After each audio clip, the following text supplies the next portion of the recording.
Directly connected होते हैं या नहीं होते? होते हैं। ये नहीं लिखा हुआ था किताब में? लिखा हुआ था O और H। अल्कोहल का मतलब ये है कि OH ग्रुप होता है और OH ग्रुप में O and H are directly connected to each other. इसका मतलब ये हुआ कि इथेनॉल मॉलिक्यूल के दरमियान भी हाइड्रोजन बॉन्डिंग होगी, हो नहीं सकती, होगी। और इथेनॉल भी स्ट्रक्चरली ऐसा ही होता है जैसे वाटर मॉलिक्यूल होता है।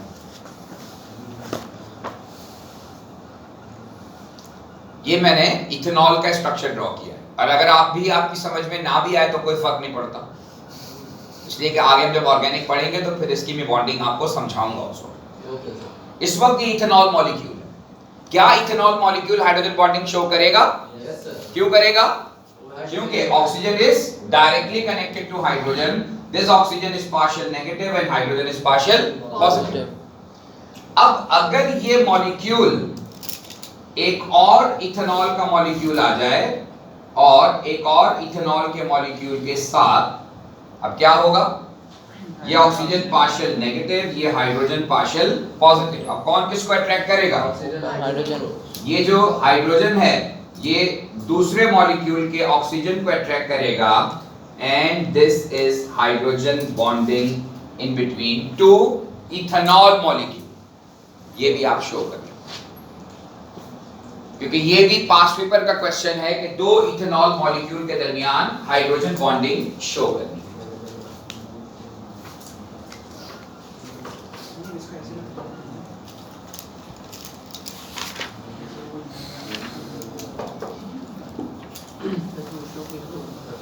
सर जी। अगर हमें रिप्रेजेंट करना हो रिटन फॉर्म में तो C2H5 वॉइस लिखेंगे, फिर लाइंस बना देंगे, फिर C2H5 वॉइस लाइंस बना देंगे, जैसे कोवेलेंट बॉन्ड में एक लंबी लाइन बनाते हैं तो उसमें ये जी। हाइड्रोजन बॉन्डिंग को शो करने का तरीका इस तरह की लाइन है। जो इंटरमॉलिक्यूलर फोर्सेस होती हैं उसमें चूंकि परमानेंट बॉन्ड नहीं होता, कोवेलेंट बॉन्ड नहीं होता, तो सिंपल लाइन नहीं शो करते, इस तरह से डैश शो करते हैं, जो कि रिप्रेजेंट करता है कि ये प्रॉपर बॉन्ड नहीं है बल्कि अट्रैक्टिव फोर्स है। हाइड्रोजन बॉन्डिंग जो होती है वो वीक होती है एज कंपेयर टू कोवेलेंट, और ये इंटरमॉलिक्यूलर फोर्स है। एक मॉलिक्यूल दूसरे मॉलिक्यूल को अट्रैक्ट कर रहा है। ये कंपाउंड की फिजिकल प्रॉपर्टीज को चेंज होती है, इससे केमिकल प्रॉपर्टीज चेंज नहीं होती। जैसे मेल्टिंग पॉइंट है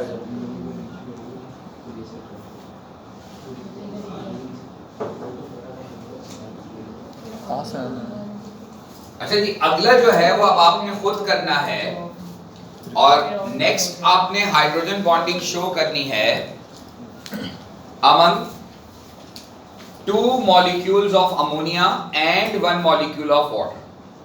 सवाल फिर वही है कि show hydrogen bonding among two molecules of ammonia and one molecule of H2O। Two molecules of ammonia and one molecule of H2O। C2H5 partial positive है नेगेटिव?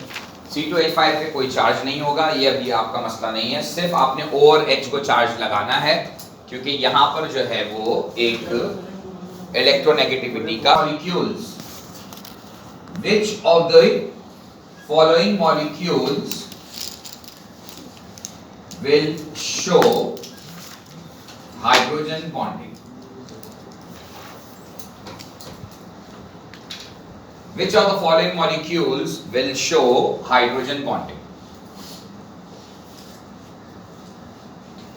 अब ये भी जनरली पेपर 1 में भी और पेपर 2 में भी, दोनों में ये क्वेश्चन आ सकता है कि आपको ये आइडेंटिफाई करना आना चाहिए कि कौन से मॉलिक्यूल हाइड्रोजन बॉन्डिंग शो करेंगे और कौन से नहीं करेंगे। फॉर एग्जांपल CH3F, क्या इसमें हाइड्रोजन बॉन्डिंग होगी या नहीं होगी? होगी। क्यों होगी? Hydrogen is bonded with fluorine और हाइड्रोजन फ्लोरीन के साथ ही बॉन्डेड। अपने घुटनों पे दोबारा जोर दो। हाइड्रोजन के कार्बन के आपको मैंने इसीलिए पहले शेप ऑफ मॉलिक्यूल पढ़ाया था, इसलिए बाद में हाइड्रोजन बॉन्डिंग कर रहा हूं, ताकि आपको ये पता हो कि CH3F में जब आप स्ट्रक्चर ड्रॉ करेंगे तो क्या होगा। कार्बन के साथ 3 हाइड्रोजन और एक, हाइड्रोजन फ्लोरीन बॉन्ड। ऐसे ही है ना? क्या हो गया? शेप ऑफ मॉलिक्यूल पढ़ा था, वैलेंस शेल इलेक्ट्रॉन पे रिपल्जन थ्योरी। यहां पर सेंट्रल एटम कौन होगा? कार्बन। इसके डॉटेड क्रॉस डायग्राम बनाएं और फिर आपको शेप ऑफ मॉलिक्यूल पता चलेगा, टेट्राहेड्रल। और टेट्राहेड्रल का मतलब है carbon is surrounded by 4, 3 hydrogen और एक फ्लोरीन। अच्छा, अब इसमें हाइड्रोजन भी है, मॉलिक्यूल में फ्लोरीन भी है, लेकिन डायरेक्टली बॉन्डेड नहीं है। फ्लोरीन और हाइड्रोजन का कोई डायरेक्ट कनेक्शन नहीं। नहीं है। इसका मतलब ये हुआ कि this molecule will not form hydrogen bond. बात समझ में आ रही है? ऐसा नहीं जैसे आपने रैंडमली फौरन बोल दिया हाँ ऐसा है, ऐसा नहीं है। देखना पड़ेगा, स्ट्रक्चर में देखना पड़ेगा कि आया वो जो आपको बताया जा रहा है, जो आपको फ्लोरीन नजर आ रहा है, या आपको ऑक्सीजन नजर आ रहा है, या आपको नाइट्रोजन नजर आ रहा है, वो उसके साथ हाइड्रोजन डायरेक्टली कनेक्टेड है या नहीं। क्या ये मेरी बात क्लियर हो गई? Yes, sir. एक और एग्जांपल है नेक्स्ट, CH3NH2। सर ये है यस। हाइड्रोजन में अब नाइट्रोजन की वैलेंसी आपको पता है क्या होती है? 3। और 3 में से नाइट्रोजन के साथ 2 हाइड्रोजन है और एक ये कार्बन कनेक्टेड है। भाई आप सोचे ना, अगर मैं इसको वैसे लिखूं तो कार्बन के साथ 3 हाइड्रोजन, जो आपकी ओ लेवल की नॉलेज है, ये मैंने कार्बन के साथ 3 हाइड्रोजन लिख दिए, और carbon is connected to nitrogen, और नाइट्रोजन के पास क्या मौजूद है? 2 हाइड्रोजन। अब मैंने इसको इलेबोरेट कर दिया। अब मुझे बताइए कि क्या इस वक्त आपको नजर आ रहा है कि nitrogen and hydrogen are directly connected? इसका मतलब ये हुआ कि this molecule will form hydrogen bond. ये बात जहन में रखो बच्चों के आपको एग्जामिनर, क्योंकि आगे आपने अभी ऑर्गेनिक भी पढ़नी है और उसमें वो सारे स्ट्रक्चर्स आप पढ़ेंगे, इसलिए हाइड्रोजन बॉन्डिंग बड़ी टिपिकल है। जब तक आपको स्ट्रक्चर का अंदाजा ना हो तब तक आप सही डिसीजन नहीं ले सकते हाइड्रोजन बॉन्डिंग। ठीक है जी?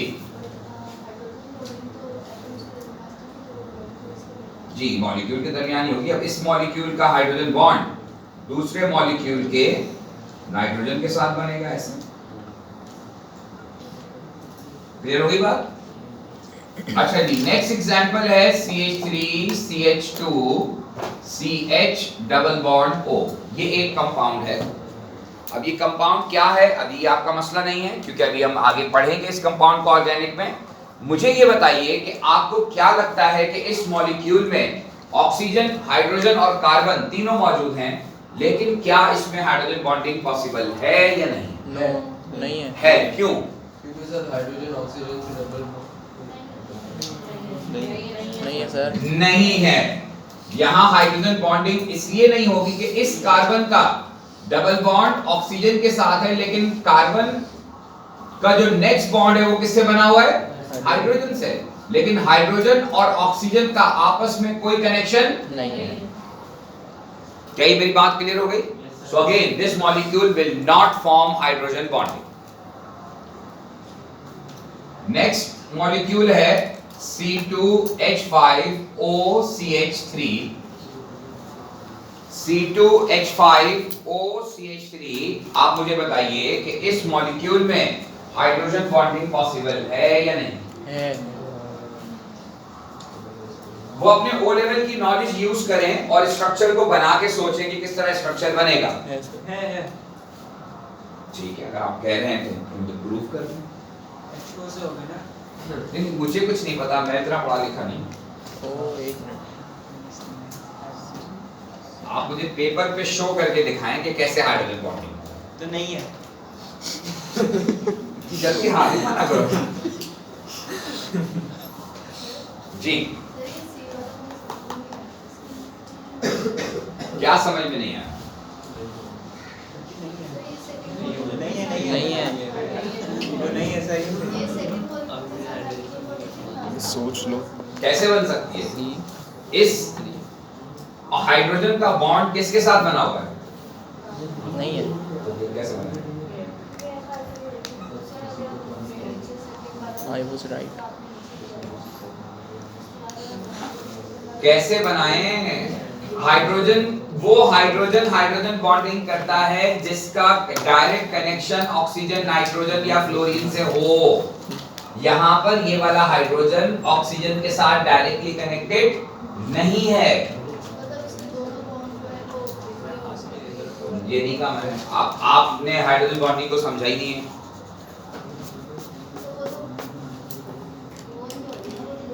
सिर्फ वो हाइड्रोजन बॉन्डिंग वहां होती है जहां हाइड्रोजन का डायरेक्ट बॉन्ड ऑक्सीजन नाइट्रोजन या फ्लोरीन से हो। एक सिंपल सी बात है। आप मुझे ये बताइए कि ये वाला हाइड्रोजन क्या ऑक्सीजन से कनेक्टेड है? किसके साथ कनेक्टेड है? बस ये हाइड्रोजन बॉन्डिंग है। ऑक्सीजन का होना हाइड्रोजन बॉन्ड के लिए जरूरी नहीं है। ऑक्सीजन नाइट्रोजन या फ्लोरीन का हाइड्रोजन के साथ डायरेक्टली कनेक्टेड होना जरूरी है। और वही हाइड्रोजन बॉन्ड बनाते हैं जिनमें ये हाइड्रोजन मौजूद होता है। कौन सा वाला? जो फ्लोरीन नाइट्रोजन और ऑक्सीजन से डायरेक्टली कनेक्टेड हो।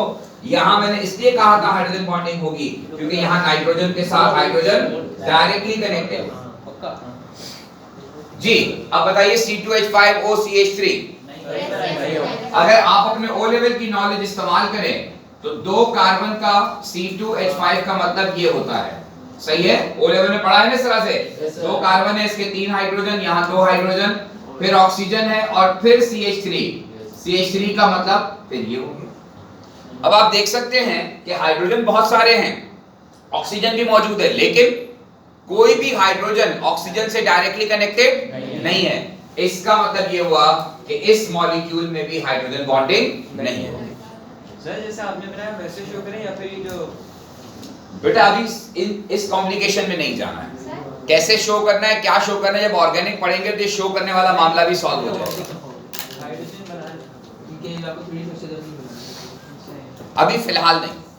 सही है, सबकी जोड़ी बनाना। जी जी कोई कुछ पूछ रहा था?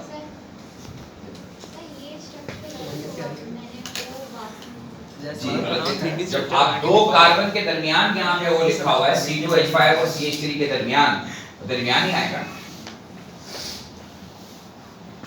अच्छा जी नेक्स्ट आप मुझे बताइए कि HCl के बारे में क्या ख्याल है? HCl में हाइड्रोजन बॉन्डिंग होगी या नहीं होगी? नहीं होगी। क्यों? ऑल्दो के यहाँ पर हाइड्रोजन और क्लोरीन का कोवेलेंट बॉन्ड है, लेकिन उनके साथ नाइट्रोजन क्लोरीन हाइड्रोजन बॉन्डिंग नहीं करता। हाइड्रोजन बॉन्डिंग के लिए जरूरी है कि हाइड्रोजन डायरेक्टली कनेक्टेड होना चाहिए क्लोरीन, ऑक्सीजन एंड नाइट्रोजन। क्या ये बात समझ में आ गई? Yes sir. अच्छा नेक्स्ट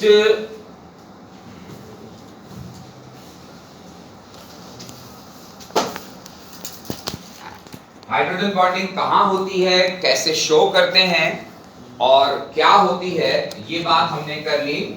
नेक्स्ट हम बात करेंगे इफेक्ट्स की, कि effects of hydrogen bonding upon physical properties पर किस तरह से हाइड्रोजन बॉन्डिंग का इंपैक्ट होता है। देखें हाइड्रोजन बॉन्डिंग का कोई लेना देना केमिकल प्रॉपर्टीज से नहीं होता। इसकी वजह यह है कि hydrogen bonding simply attractive force among molecule है। किसी भी कंपाउंड को रिएक्ट करवाने के लिए कोवेलेंट बॉन्ड को ब्रेक करना होता है, हाइड्रोजन बॉन्डिंग को ब्रेक नहीं करना होता। इसकी वजह यह है कि हाइड्रोजन बॉन्डिंग के बारे में यह कहा जाता है कि it is 10 times weaker then ordinary covalent bond. Hydrogen bonding जो होती है, यानी ये जो अट्रैक्टिव फोर्स होती है, ये ऑलमोस्ट 10 टाइम्स वीकर होती है। It is 10 times weaker then ordinary covalent bond. इसका मतलब ये है कि अगर आप इसको ब्रेक करना चाहते हैं तो आपको कम एनर्जी देनी पड़ेगी। लिहाजा केमिकल प्रॉपर्टी में कोवेलेंट बॉन्ड का ब्रेक होना इंपॉर्टेंट है, ना कि हाइड्रोजन बॉन्डिंग। क्योंकि जब आप कोवेलेंट बॉन्ड को ब्रेक करेंगे तो चूंकि आपको ज्यादा एनर्जी देनी है तो हाइड्रोजन बॉन्डिंग ऑलरेडी ब्रेक हो चुकी होगी। तो इसमें इसका मतलब यह है कि there is no effect of hydrogen bonding upon chemical properties. ये बात आपको बड़ी क्लियर होनी चाहिए कि हाइड्रोजन बॉन्डिंग का केमिकल प्रॉपर्टी से कोई लेना देना नहीं। Hydrogen bonding, yes it will effect upon physical properties, और बड़ा मेजर इंपैक्ट आता है. For example, due to hydrogen bonding melting and boiling points, melting and boiling points of substances increases due to the presence of hydrogen bonding. Melting and boiling point of the substances increase होते हैं. आमतौर पर जहां hydrogen bonding होती है वहां पर molecules के मेल्टिंग और बॉइलिंग पॉइंट ज्यादा होते हैं. क्यों? सर अट्रैक्शन के लिए वो एनर्जी ज्यादा चाहिए. क्योंकि जब पार्टिकल्स ज्यादा अट्रैक्ट करेंगे एक दूसरे को, अट्रैक्टिव फोर्सेस स्ट्रांग होंगी, उनको सेपरेट करने के लिए आपको ज्यादा एनर्जी देनी पड़ेगी. मैं आपको इसकी एग्जांपल देता हूं, बल्कि एक और साथ भी बता दूं, फिर एक साथ एग्जांपल देता हूं. ये जो हाइड्रोजन बॉन्डिंग है, it may effect upon state of the substance. State will change due to the hydrogen bonding. जो मुख्तलिफ कंपाउंड हैं उनके स्टेट्स तब्दील हो जाते हैं. मैं आपके सामने HF, HCl, HBr और HI इन चारों को कंपेयर करना चाह रहा हूं. ये चारों क्या हैं? ग्रुप 17 के एसिड्स हैं, हैलोजन एसिड्स कहलाते हैं. इन चारों को कॉमनली हैलोजन एसिड्स कहा जाता है क्योंकि इनमें कॉमन चीज हैलोजन है. और आप सबको पता है HCl, HBr, HI एसिड है, पता है ना ये बात? yes.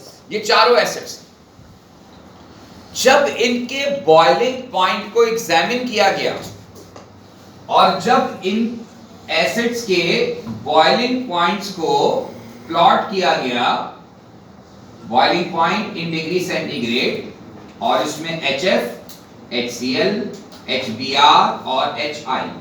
ये भी एक बड़ा कॉमन क्वेश्चन है, पेपर 1 पेपर 2 दोनों में आता है. और पेपर 2 में यूजुअली एग्जामिनर आपको डायग्राम दे देता है, ग्राफ दे देता है और आपको इसको एक्सप्लेन करने के लिए कहता है. अच्छा जी, ऑब्जर्व क्या किया गया है कि हाइड्रोजन फ्लोराइड का, फर्ज करें ये है बॉइलिंग पॉइंट, और जब हाइड्रोजन फ्लोराइड से HCl पे आते हैं तो बॉइलिंग पॉइंट शार्पली डिक्रीज होता है. क्यों? हाइड्रोजन बॉन्डिंग नहीं है, क्योंकि HF में हाइड्रोजन बॉन्डिंग है और HCl में हाइड्रोजन बॉन्डिंग नहीं है. तो यहां पर मैं ये कह सकता हूं कि high boiling point of HF